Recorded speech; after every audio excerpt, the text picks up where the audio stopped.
Tony, welcome to the show. It's a real pleasure to have you on. Just thinking back to that amazing moment 25 years ago when Labour won. I remember it very clearly. It was the first time I had voted. There was this real feeling of optimism, of change. How did it feel like to you? And at what point in the night did you know you'd won? Well, Ayesha, first of all, thanks very much for having me on. I knew pretty much as the first results came in, because the results were so emphatic that it was obvious we were going to win. And then actually as things went on, I remember thinking there was a point in time in the early part of the night where literally we were taking every single seat, and I was starting to think, oh my goodness, I've got to we need the Tories to do a bit better, otherwise it's too much of a wipeout.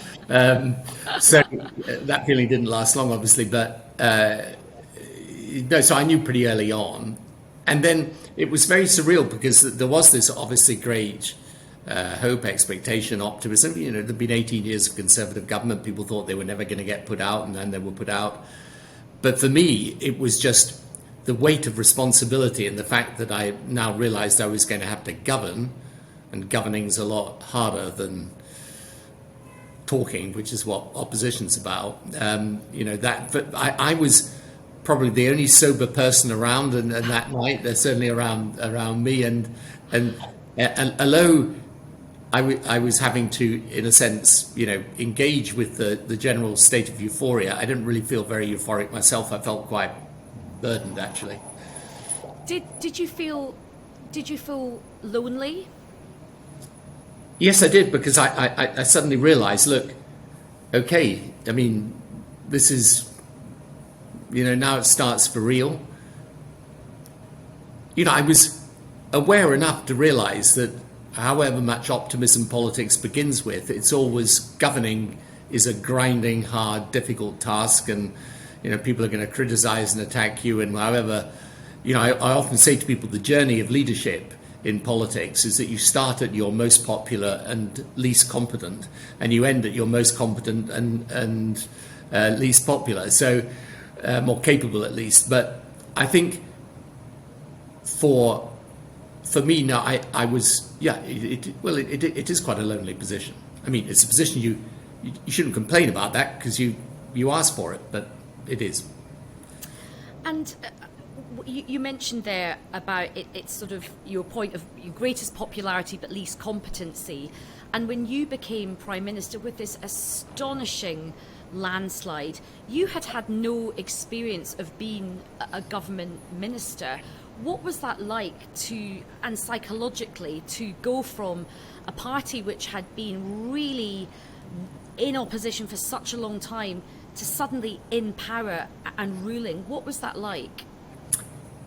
Well, that was partly what the weight of responsibility was about. I mean, it's only in politics that you have what, if you think about it, is a bizarre situation where you have a really important job and you put someone in it with absolutely no experience of doing it.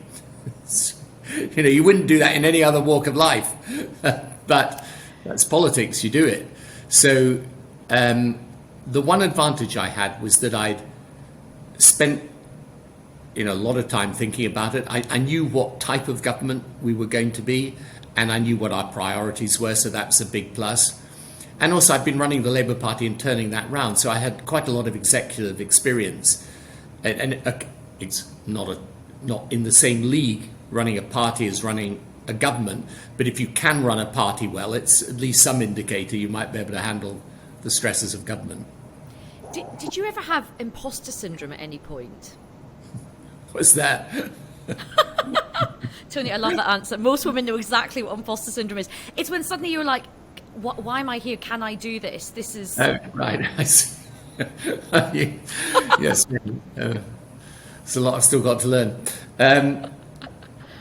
No, frankly, no. Look, this is what I worked to get, and I didn't really have any time for great self-analysis at that point.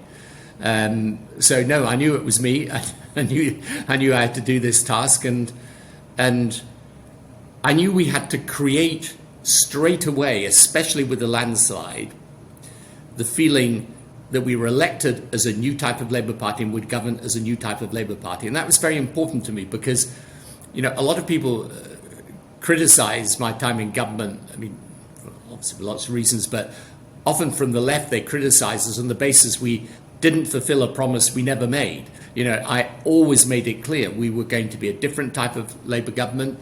We were going to work with business as well as engage with fair rights at the workplace, that we were prepared to reform the public sector and not just expand the public sector, and that in areas like law and order and defence we would be pretty strongly in the centre ground. So, that was the type of Labour Party we were going to be. That's the type of government we were going to be.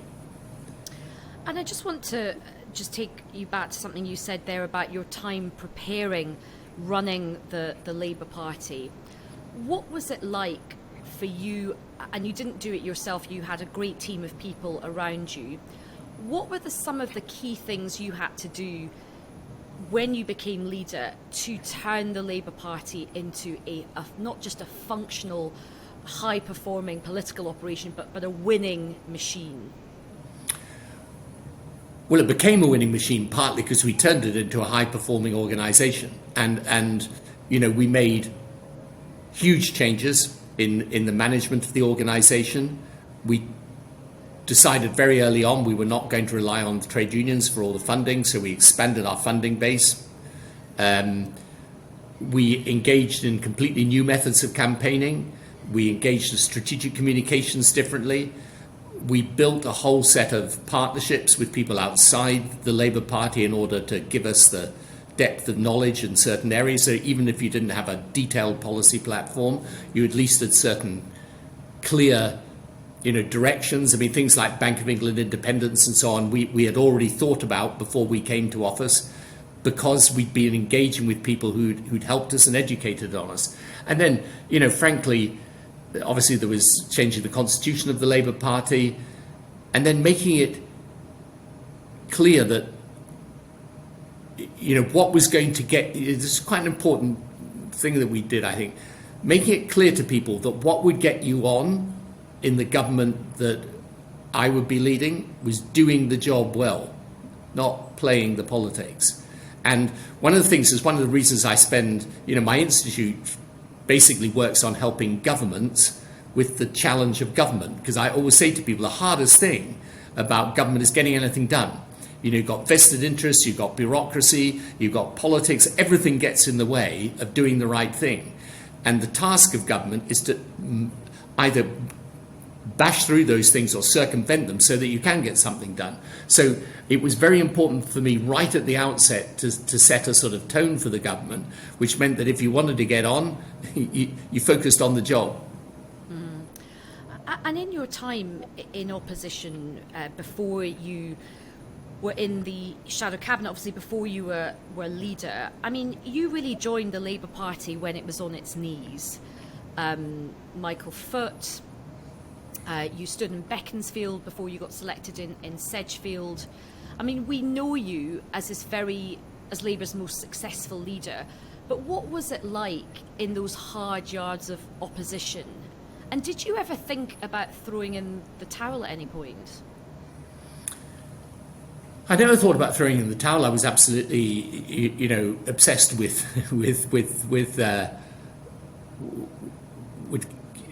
going into politics in order to make a difference. And although at a certain point shortly after I joined and in my first years in Parliament, I thought it possible that Labour could go out of existence as the alternative party. I thought that was possible, unless we made big changes, which finally we did.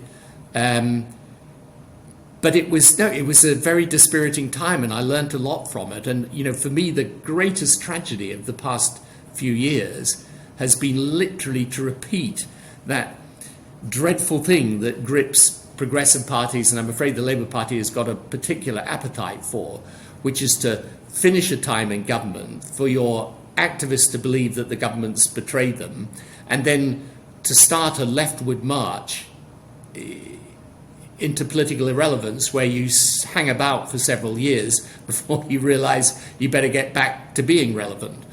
And, so that it really marked me very deeply because, there were lots of changes. Look, it's a very difficult thing to say, and I said it to the Labour Party sometimes, and people would they'd be very discomforted by it. But there were changes that were made in the Thatcher period in terms of business and enterprise that, in my view, needed to be made.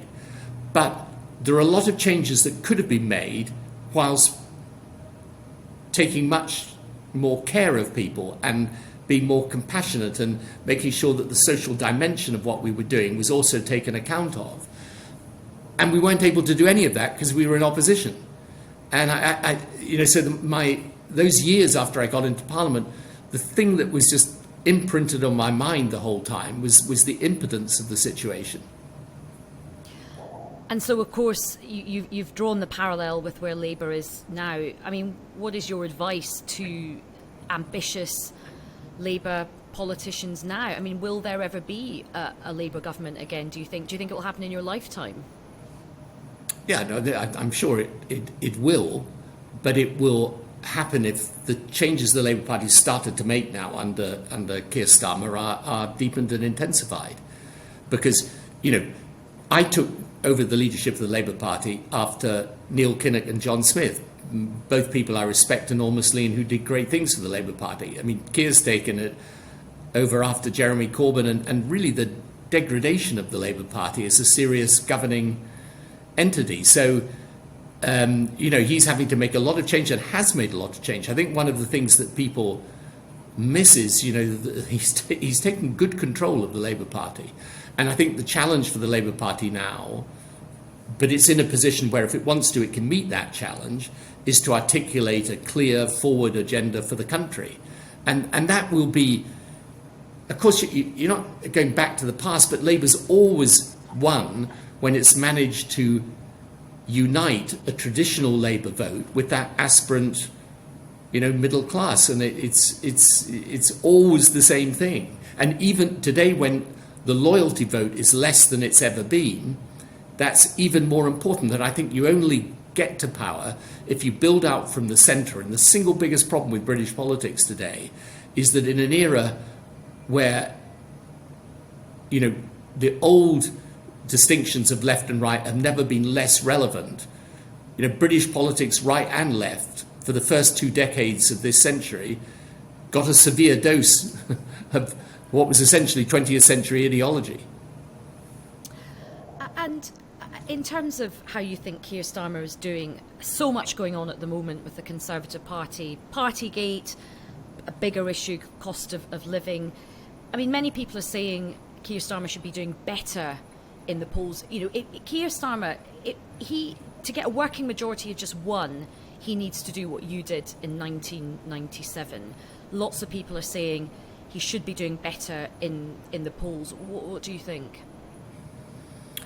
Well, I think he is turning the Labour Party round, but I think one of the things I say to people, which is why I talked a couple of years ago for the Labour Party, to get back to power, there's got to be deconstruction and reconstruction.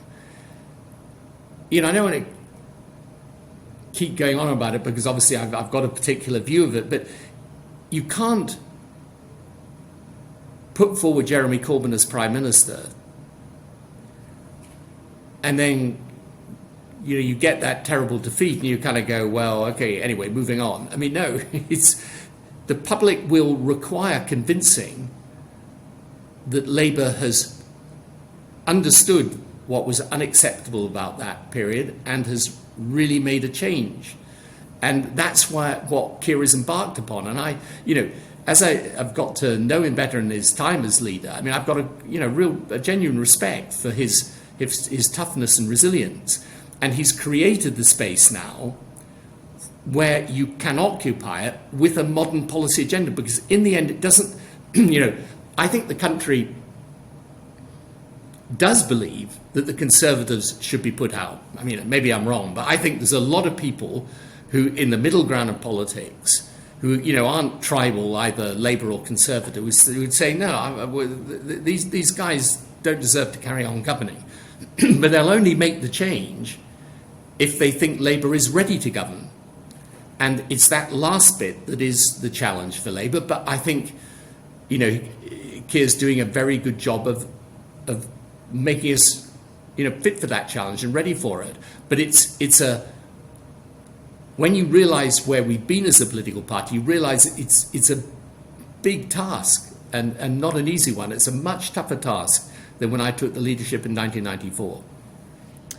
And in terms of, looking back on your time, I mean, you have said many times on the record that Northern Ireland you feel is one of your proudest achievements. We're a week away from very important elections, which could see Sinn Féin becoming the biggest party. The DUP may well walk away. There's a whole issue about whether the Northern Ireland Protocol is going to be unravelled. I mean, how do you feel about Northern Ireland when you look at it now? It was something that's very precious to you. How do you feel about it now when you look at everything? I do worry about it. I don't think, though, that it will go back to violence. I don't think it's in anyone's interest to do that, but the risks are there. And the problem with the protocol is, look, I mean, people don't want to go back over the Brexit thing, but, John Major and I went to Northern Ireland in the middle of the referendum and said, look, if we do this, we're going to, and you leave the single market and customs union, you're going to have a big problem with the border. I mean, you didn't really need to be a genius to work that out. I think the government's got to be very, very careful with it. I think if it starts breaching the agreement it's made, it's going to be very difficult indeed. But I still believe that ultimately that peace process has put down roots and will continue. But it's a pity that it's even being put under strain. And let's turn to Iraq, a huge part of your legacy. I mean, you have made it very clear that you don't regret what happened. But do you think the world is more cautious of intervention because of Iraq now? And does that worry you? Does that trouble you? Well, first of all, I should say, of course, as I've said many times, I regret some of the things that we did wrong. The question is, in the end, should we have gone with America and should we have removed Saddam? And I still believe both of those things were right, but I completely understand why people disagree with it. And you're right also that, when people look at the possibility of intervention, they think about Afghanistan, they think about Iraq, they think about Libya, they think how difficult it all was. I'd just say two things. The first is that whenever you intervene, it's going to be difficult. Unless you're in a situation where there's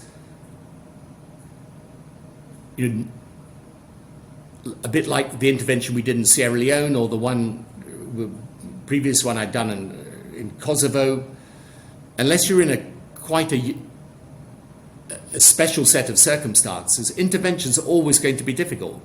But the second thing is that you've got to be prepared to stay with the decisions you make. And I do, well, I mean, it's going back over things I've discussed before, but in Afghanistan particularly, I don't feel we needed to end up in the position we've ended up with, and I think we will. This will be a problem for us in the future. So, and look, for the government, I always say to people, if what you want to say is because of Iraq, I disagree so strongly, I don't want to look at anything else that he did or the government did. Well, fair enough, that's people's right. But I think it's important just to recognise, and this is that when you're in government and something like 9/11 happens, you're going to have to take decisions. That's what you're there for. And I think one of the important things for Labour always to realise is that when you're in government, you're going to have rough and difficult things to do. It's just in the nature of being in government. And if you're in those situations and your leader is the Prime Minister, he or she is going to have to take those decisions. So if it means that as a result of that, you find the pressure of government is too great, well, you're best not to seek it. But if you do seek to govern, you are going to be faced with situations where people are going to be deeply critical, where some people are going to end up, as a result of them, disliking you, disliking the government. But it comes with governing. And with everything that has happened since Iraq, and you mentioned there Afghanistan, Joe Biden's withdrawal from Afghanistan with not much consultation with other partners. I mean, you expended so much personal political capital on Iraq and Afghanistan. How did that make you feel when Joe Biden made that decision? Look, I disagreed with it. I mean, I've a respect for the president, and I mean, I think I've said everything I can or should say on it. I think the most important thing for us now, as the West, particularly after what has happened in Ukraine, is to engage in a process of rebuilding our own strength and doing it with what I call strategy. You know, one of the things that I've learned over a long period of time in politics is the importance of strategy. In other words, not simply taking individual decisions, reacting to individual events, but working out what your long-term objectives are and how you secure them. And the weakness of democracies is it's often hard for leaders to think long-term. You know, you've got short-term electoral pressures that are very difficult to meet. And one of the reasons why I think President Biden felt under the pressure to withdraw from Afghanistan was he'd made a commitment to end the forever wars, and therefore wanted to do it. But I think democracy has got to. This is why I think it's so important. There's a revival of the centre in democracy. You've got to be in a position in democracies where you can take long-term decisions and stick with them, because otherwise, you'll never get to that point of strategic coherence that policy requires. Now, the weaknesses of autocracies we've seen very clearly in what's happened in Ukraine, and to a degree what's happening now with COVID policy in China. But I think for democracies, what I think now is, Ukraine is the wake-up call for us to reassemble a strong coalition with a clear set of objectives and a clear idea of how to meet them. And you mentioned there sort of centrist policies. What do you think centrists and progressives can learn from Macron's victory? A lot, I think, because, what he shows you, yet again, is what I constantly say to people, that the problem of centrist, the term centrist is a bad term. We use it as a shorthand because it looks like you're just kind of splitting the difference between right and left. Yes. Really what Macron is saying, and what I've been saying for a long time, is that, and I was saying this, I think, to you earlier, this 20th century obsession with sort of ideologies of right and left, it's not where the world is. So, for example, if you take healthcare today, you can argue about whether you spend X billion more or the more nurses or, X billion less. Okay, that is not what the future of healthcare is going to be determined by. It's going to be determined by whether you can create a system that applies the huge innovation in healthcare that is there and available and allows you to shift from cure to prevention, right, and public health. That is the future of healthcare. Now, that debate doesn't really matter whether you come from the Conservative Party or the Labour Party. That's the challenge for you. So where Macron, I think, is important is he shows once again that the problem of the centre is really a supply side problem, not a demand side. If you go and put yourself, in my view, if the Labour Party was clearly, I think its leader is, but if the Labour Party as a whole was clearly in the centre-left position, rooted in the centre today, it would have a very good chance of winning.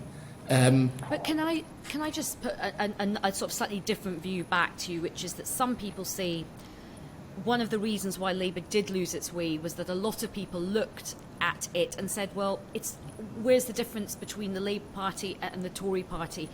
Everybody being on the centre means that, it does lend the argument, well, you're all the same. How can Labour be in the centre but differentiate itself from the Conservatives?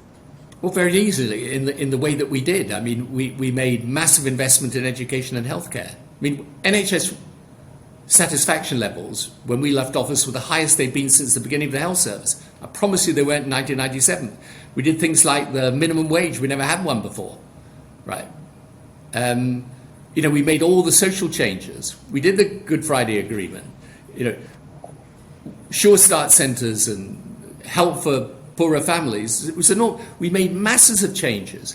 What we didn't do, and this is always my argument with the left, is what we didn't do is what, by the way, I promised we wouldn't do, which is regard a more radical policy as simply giving more power to the state, renationalising, utilities, handing back the trade unions all the power that they'd had in the 1970s. We didn't do it because I didn't believe in it.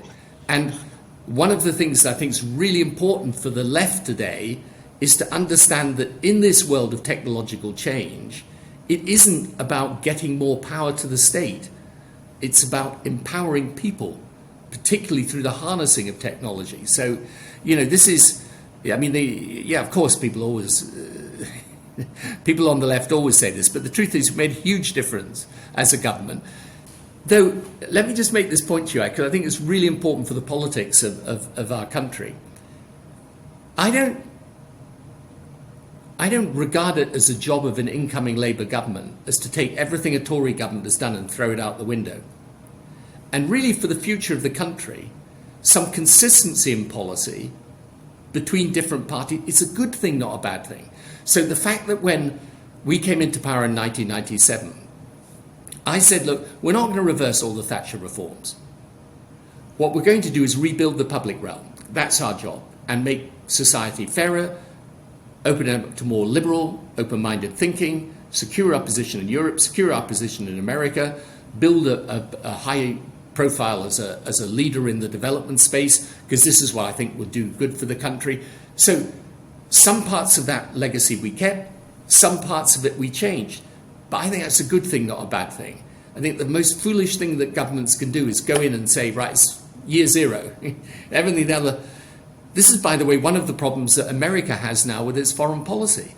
One of the reasons why people from the outside are finding it hard to engage with the US is they think, well, one president's here, the next president's there, then you go back to here again. Tell us how we deal with this. So I think it's a really important principle for Western politics. You can have a hard-fought political debate, but it doesn't mean that you have to fight it on 20th century ideological grounds, and it doesn't mean you have to hate your opponents. You can want to beat them without hating them, and it doesn't mean that everything the other side stands for or does is wrong, because it isn't. I'm just conscious of time. I've just got a couple of more questions to put to you, Tony. If you could go back and in time, what is the one thing that you think you would do differently?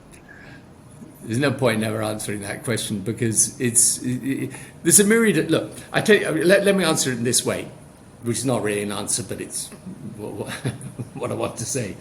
If I have any frustration, it's the amount I've learned since leaving office. I just want to, Tony, pick up on a really big story that's dominated the news cycle this week, and this is misogyny, sexism, pornography in Parliament. You know, we had this big reckoning with Me Too in Westminster a few years ago. We're talking about it again. I mean, do you recognise any elements of this from your time when you were leader and when you were in politics? Did you see anything of this sexist culture? Did you ever call anything out or see anything? Yeah, of course. I mean, and it's not confined to Parliament, by the way. But the good news is things are changing, and they should change faster, because it's part of the old world, this type of behaviour. Except it's still happening in Parliament. Yeah, but I think the difference is it is being called out, and it should be, and that's right. Look, Parliament's an odd place. It's not a great, I mean, you know it well, Ayesha, so it's an odd environment. I was never very sort of, partly because my family was in London, I go home every night and so on. I think Parliament, the way it operates doesn't encourage sometimes the best behaviour. But of course, it's unacceptable. It should stop. And I think, as I say, it is getting called out, and that's a good thing. Do you think your bringing in more women into Parliament helped change the culture? Yeah, no, for sure. And we, brought many more women to Parliament. We brought many more women into the Cabinet. And, to be fair to most MPs, it's really important that the public, I think, understands this. The focus, perfectly naturally, will always be on the people who misbehave. But I should imagine the overwhelming majority of MPs hate this type of behaviour, whether they're men or women. And what did you think about the Angela Rayner story, that she was distracting Boris Johnson at PMQs by crossing her legs and uncrossing her legs? Would that put you off at PMQs? I can't say it ever happened. I don't know, it's just so ridiculous. I mean, what do I say? Okay, final question. When you hear the opening bars of D. Ream's Things Can Only Get Better, does it fill your heart with joy? Are you sick to the back teeth of that song? No, I should never be sick of it, because it reminds me of a time of hope and optimism. And, it's...